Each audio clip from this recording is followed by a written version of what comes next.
Hi అండి, welcome back to Raj Vihar cooking channel. ఈరోజు మనము ఎక్కువ హడావిడి లేకుండా చాలా తక్కువ టైంలో ఎంతో టేస్టీగా ఉండే టెంపుల్ స్టైల్లో ప్రసాదం పులిహోరాని ఎలా తయారు చేసుకోవాలో చూపిస్తాను.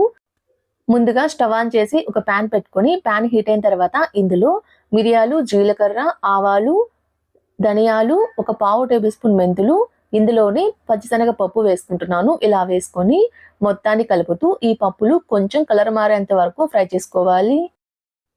ఇలా కలుపుతూ వీటిని మీడియం ఫ్లేమ్ మీద కలర్ మారేంత వరకు ఫ్రై అయిన తర్వాత ఇప్పుడు ఇందులో ఒక టేబుల్ స్పూన్ నువ్వులు వేసుకుంటున్నాను. ఇందులోనే 3 ఎండుమిరపకాయలు వేసుకుని ఇలా కలుపుతూ మరొక నిమిషం పాటు ఫ్రై చేసుకోవాలి. ఇలా ఫ్రై చేసుకొని వీటిని పూర్తిగా చల్లారనివ్వండి. ఇవి పూర్తిగా చల్లారిన తర్వాత మెత్తటి పౌడర్లా గ్రైండ్ చేసుకోవాలి. ఇలా గ్రైండ్ చేసుకొని దీన్ని పక్కన ఉంచుకోండి. ఇప్పుడు స్టవ్ ఆన్ చేసి ప్యాన్ లో 5 నుంచి 6 టేబుల్ స్పూన్ వరకు ఆయిల్ ని హీట్ చేసుకోవాలి. ఆయిల్ హీట్ అయిన తర్వాత ఇందులో పచ్చిశనగ పప్పు, జీలకర్ర, ఆవాలు వేసుకుంటున్నాను. ఇలా వేసుకుని ఇందులోనే పల్లీలండి, వేరుశనగ పప్పు అంటారు, ఇవి వేసుకున్న తర్వాత వీటి మొత్తాన్ని కలుపుతూ పల్లీలు క్రిస్పీగా ఫ్రై అయ్యేంత వరకు ఫ్రై చేసుకోవాలి. ఇలా పల్లీలు క్రిస్పీగా ఫ్రై అయిన తర్వాత ఇప్పుడు ఇందులో పచ్చిమిర్చిని, ఎండుమిర్చిని వేసుకుంటున్నాను. ఇలా వేసుకొని ఇందులోనే కొన్ని కరివేపాకు రెబ్బలను కూడా వేసుకుని అలానే ఒక పావు టేబుల్ స్పూన్ ఇంగువ వేసుకుంటున్నాను. ఇంగువ వేసుకోవడం వల్ల పులిహోర యొక్క టేస్ట్ అనేది బాగుంటుందండి. ఇలా వేసుకొని మొత్తాన్ని కలుపుతూ మరొక నిమిషం పాటు ఫ్రై చేసుకోవాలి. ఇప్పుడు ఒక పావు టేబుల్ స్పూన్ పసుపు వేసుకుంటున్నాను. ఇలా వేసుకొని పసుపులో ఉన్న పచ్చివాసన పోయేంత వరకు ఫ్రై చేసుకోవాలి. ఇలా ఫ్రై చేసుకున్న తర్వాత ఇప్పుడు ఇందులో చింతపండు గుజ్జు వేసుకుంటున్నాను. ఇలా వేసుకొని ఒకసారి మొత్తాన్ని కలిసే విధంగా కలుపుకోవాలి. ఈ చింతపండు గుజ్జు అనేది నేను ఒక పెద్ద నిమ్మకాయ సైజంత చింతపండుని నానబెట్టుకొని చిక్కటి గుజ్జులా తీసుకొని వేసుకుంటున్నాను. ఇలా వేసుకొని ఇలా కలుపుకున్న తర్వాత దీని మీద మూత పెట్టి మీడియం ఫ్లేమ్ మీద చింతపండు గుజ్జు బాగా చిక్కబడి ఆయిల్ సపరేట్ అయ్యేంత వరకు ఉడికించుకోవాలి. ఇలా ఉడికించుకుంటే సరిపోతుందండి.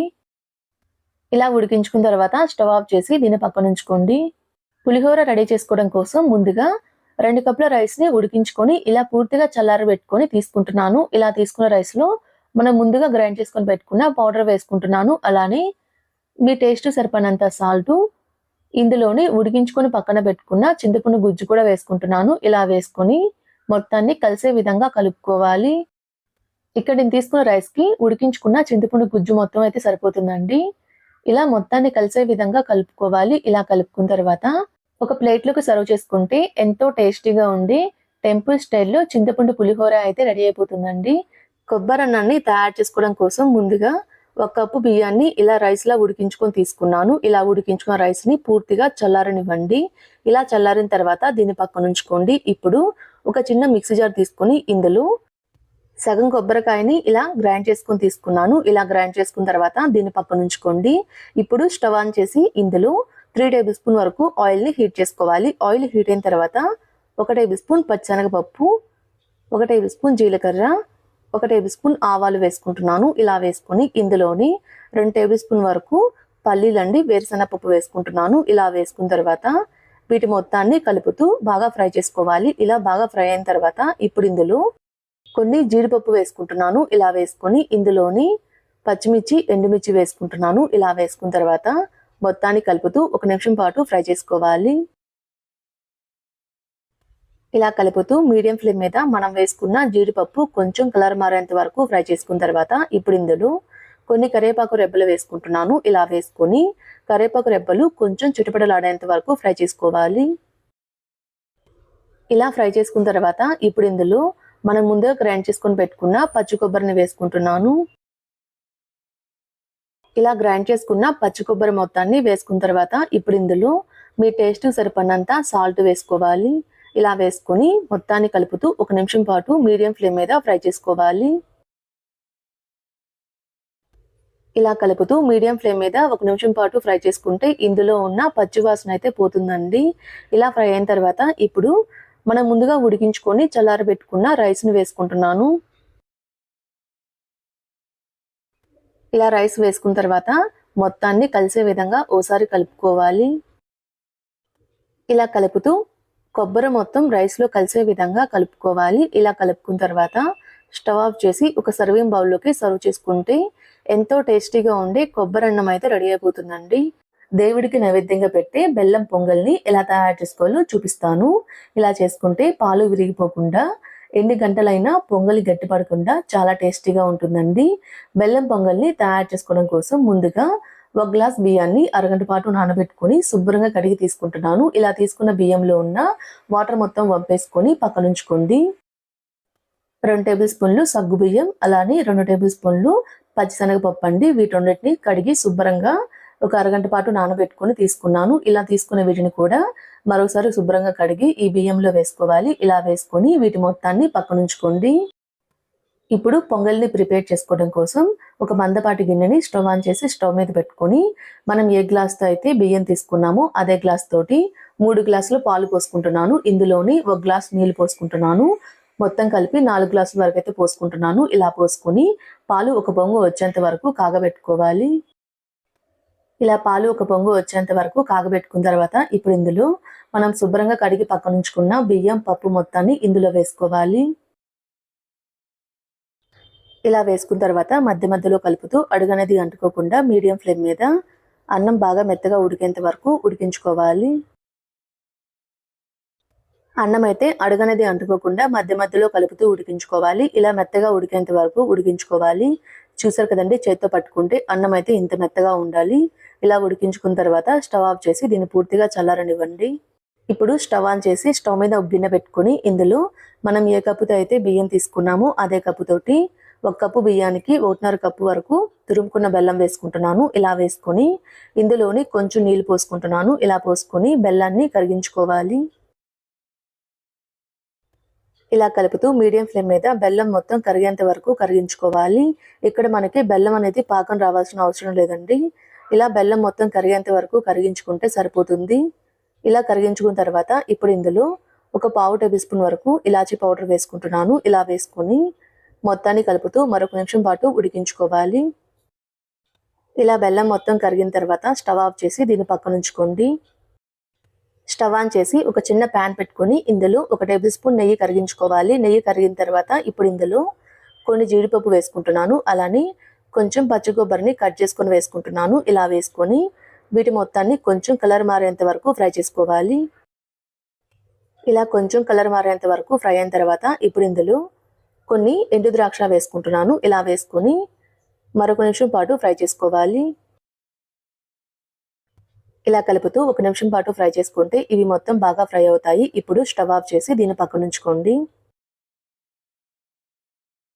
మనం ముందుగా ఉడికించుకొని పక్కనుంచుకున్న అన్నం అయితే పూర్తిగా చల్లారిందండి. ఇలా చల్లారిన తర్వాత ఇప్పుడు ఇందులో కరిగించుకున్న బెల్లం సిరప్ వేసుకుంటున్నాను. అన్నం పూర్తిగా చల్లారిన తర్వాత మాత్రమే బెల్లం సిరప్ వేసుకోవాలి. ఇలా వేసుకొని మొత్తాన్ని కలిసే విధంగా ఓసారి కలుపుకోవాలి. అన్నం పూర్తిగా చల్లారిన తర్వాత మాత్రమే బెల్లం సిరప్ని వేసుకొని కలుపుకోవాలండి. లేకపోతే పొంగల్ అయితే విరిగిపోయినట్టు ఉంటుంది. ఇలా అన్నం పూర్తిగా చల్లారిన తర్వాత బెల్లం సిరప్ను వేసుకొని మొత్తం కలిసే విధంగా కలుపుకోవాలి. ఇలా కలుపుకున్న తర్వాత ఇప్పుడు ఇందులో మనం ముందుగా ఫ్రై చేసుకొని పెట్టుకున్న డ్రై ఫ్రూట్స్ని వేసుకుంటున్నాను. ఇలా వేసుకొని మరోసారి మొత్తాన్ని కలిసే విధంగా కలుపుకోవాలి. ఇలా కలుపుకున్న తర్వాత ఒక సర్వింగ్ ప్లేట్లోకి సర్వ్ చేసుకొని దేవుడికి నైవేద్యంగా సమర్పించుకుంటే ఎంతో టేస్టీగా ఉండే బెల్లం పొంగల్ అయితే రెడీ అయిపోతుందండి. ఈరోజు మనము పండగ ఏదైనా దేవుడికి నైవేద్యంగా పెట్టే పూర్ణం బూరెలు, లోపల స్వీట్తో పైన క్రిస్పీ లేయర్ తోటి ఎంతో టేస్టీగా ఉండే పూర్ణం బూరెల్ని ఎలా తయారు చేసుకోవాలో చూపిస్తాను. పూర్ణం బూరెల్ని తయారు చేసుకోవడం కోసం ముందుగా ఒక గిన్నె తీసుకొని ఇందులో 2 కప్పుల వరకు బియ్యం వేసుకుంటున్నాను. ఇక్కడైతే నేను స్టోర్ బియ్యం తీసుకుంటున్నాను. మీరు దోస బియ్యం అయితే తీసుకోవచ్చు. ఇలా వేసుకొని 2 కప్పుల బియ్యానికి 1 కప్పు మినపప్పు వేసుకుంటున్నాను. ఇలా వేసుకొని శుభ్రంగా 2-3 సార్లు నీటితో కడగాలి. ఇలా శుభ్రంగా 2-3 సార్లు నీటితో కడిగిన తర్వాత ఇందులో ఉన్న నీళ్లు మొత్తాన్ని వంపేసుకొని పప్పు మునిగేంత వరకు నీళ్లు పోసుకోవాలి. ఇలా నీళ్లు పోసుకొని దీని మీద మూత పెట్టి మినిమం 6 గంటల పాటు నానబెట్టుకోవాలండి. అదే మీరు మార్నింగ్ టైం చేసుకునే పని అయితే ఓవర్ నైట్ నానబెట్టుకున్నా సరిపోతుంది. ఇలా నానబెట్టుకున్న పప్పుని మరోసారి నీటితో శుభ్రంగా కడిగి తీసుకుంటున్నాను. ఇలా తీసుకున్న పప్పుని ఒక మిక్సీ జార్ తీసుకొని ఈ మిక్సీ జార్లో ఈ పప్పును వేసుకుంటున్నాను. ఒకేసారి మొత్తం వేసుకోకుండా నేను ఇక్కడ తీసుకున్న పప్పు మొత్తాన్ని 2 సార్లు గ్రైండ్ చేసుకుంటున్నాను. ఇలా వేసుకున్న తర్వాత పప్పుని ఇందులో కొంచెం నీళ్లు పోసుకుంటున్నాను. మరీ ఎక్కువ వాటర్ పోసుకుంటే పిండి అయితే లూజ్ అయిపోతుందండి. ఇలా వాటర్ పోసుకొని మెత్తటి పేస్ట్ లా గ్రైండ్ చేసుకోవాలి. చూసారు కదండి, ఈ కన్సిస్టెన్సీ ఉండాలి పిండి అనేది. ఇలా గ్రైండ్ చేసుకున్న తర్వాత ఇప్పుడు ఒక మిక్సీ జార్లోకి పిండి మొత్తాన్ని ట్రాన్స్ఫర్ చేసుకోవాలి. ఇక్కడ నేను మిక్సీలో గ్రైండ్ చేసుకొని తీసుకుంటున్నాను. మీరు కావాలనుకుంటే పిండిని గ్రైండర్లో అయినా గ్రైండ్ చేసుకొని తీసుకోవచ్చు. ఇలా గ్రైండ్ చేసుకున్న పిండిలో ఒక పావు table spoon salt, 1 table spoon sugar వేసుకుంటున్నాను. ఇలా వేసుకొని పిండి మొత్తాన్ని కలిసే విధంగా ఒకసారి కలుపుకోవాలి. ఇలా షుగర్ వేసుకొని కలుపుకోవడం వల్ల పూర్ణం పైన లేయర్ అనేది సవ్వగా లేకుండా ఉంటుందండి. ఇలా పిండి మొత్తాన్ని కలిసే విధంగా కలుపుకొని దీని మీద మూత పెట్టి దీన్ని పక్కనుంచుకోండి. పూర్ణం లోపల స్టఫింగ్ కోసం ముందుగా 1 కప్పు పచ్చిశనగపప్పుని 1 గంట పాటు నానబెట్టుకొని శుభ్రంగా కడిగి ఒక రైస్ కుక్కర్లో వేసుకుంటున్నాను. ఇలా వేసుకొని ఇందులోని మనం ఏ కప్పుతో అయితే పచ్చిశనగపప్పు తీసుకున్నామో అదే కప్పుతోటి 2 కప్పుల నీళ్లు పోసుకుంటున్నాను. ఇలా పోసుకొని దీనిపైన విజిల్ మూత పెట్టుకొని మీడియం ఫ్లేమ్ మీద ఒక 4 విజిల్ వచ్చేంత వరకు ఉడికించుకోవాలి. ఇలా 4 విజిల్ వచ్చేంత వరకు ఉడికించుకొని విజిల్ అంతా పోయిన తర్వాత దీని మీద మూత తీసి ఒకసారి చెక్ చేసుకుందామండి. చూసారు కదండి, పప్పు అయితే చాలా మెత్తగా ఉడికింది. ఇలా ఉడికిన తర్వాత ఇప్పుడు ఇందులో మనం ఏ కప్పుతో అయితే పచ్చిశనగపప్పు తీసుకున్నామో అదే కప్పుతోటి 1 కప్పు తురిమిన బెల్లాన్ని వేసుకుంటున్నాను. ఇలా వేసుకొని ఒకసారి మొత్తాన్ని కలిసే విధంగా కలుపుకోవాలి. ఇలా కలుపుతూ 2 నిమిషాల పాటు గెంటితోటి ఈ విధంగా ఇనుపుకుంటే పప్పు అనేది బాగా మెత్తగా అవుతుంది. అలానే బెల్లం కూడా కరిగిపోతుంది. ఇప్పుడు ఇందులో ఒక 1/2 టేబుల్ స్పూన్ ఇలాచీ పౌడర్ వేసుకుంటున్నాను. ఇలా వేసుకొని ఇందులోని 2 టేబుల్ స్పూన్లు నెయ్యి వేసుకుంటున్నాను. ఇలా వేసుకున్న తర్వాత ఒకసారి మొత్తాన్ని కలిసే విధంగా కలుపుకోవాలి. ఇలా ఒకసారి కలుపుకున్న తర్వాత ఇప్పుడు స్టవ్ ఆన్ చేసి ఈ కుక్కర్ని స్టవ్ మీద పెట్టుకొని మీడియం టు హై ఫ్లేమ్ మీద ఈ స్వీట్ అనేది బాగా గట్టిపడేంత వరకు కలుపుతూ ఉడికించుకోవాలి. ఇలా కలుపుతూ స్వీట్ అనేది గట్టిపడేంత వరకు కలుపుతూ ఉడికించుకోవాలి. ఇలా ఉడికించుకున్న తర్వాత స్టవ్ ఆఫ్ చేసి ఇలా ఉడికించుకున్న స్వీట్ని కుక్కర్ లోపల ఒక లేయర్ లాగా స్ప్రెడ్ చేసుకోవాలి. ఇలా చేసుకోవడం వల్ల స్వీట్ అనేది త్వరగా ఆరిపోతుందండి. ఇలా స్వీట్ మొత్తాన్ని ఒక లేయర్ లాగా ఈ విధంగా స్ప్రెడ్ చేసుకున్న తర్వాత ఒక 1/2 అవర్ పాటు దీన్ని వదిలేస్తే ఇది పూర్తిగా చల్లారిపోతుందండి. చూసారు కదండి, ఈ స్వీట్ అయితే బాగా చల్లారిపోయింది. ఇప్పుడు చేతికి నెయ్యిని కానీ ఆయిల్ కానీ అప్లై చేసుకొని మీకు కావాల్సిన సైజులో పూర్ణం లోపల స్టఫింగ్ అయితే ఈ విధంగా బాల్స్ లా రెడీ చేసుకోవాలి.